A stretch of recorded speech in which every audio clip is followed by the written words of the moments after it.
কখনো কখনো উপকারের ফল হয় উল্টো। এবার এমনই এক ঘটনা ঘটেছে।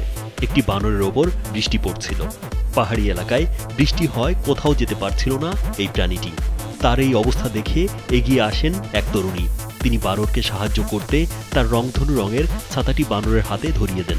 এরপর যা ঘটল তা দেখে অবাক হয়ে যান তরুণী।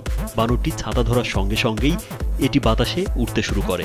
ছাতাটি যেন বানরের প্যারাশুট।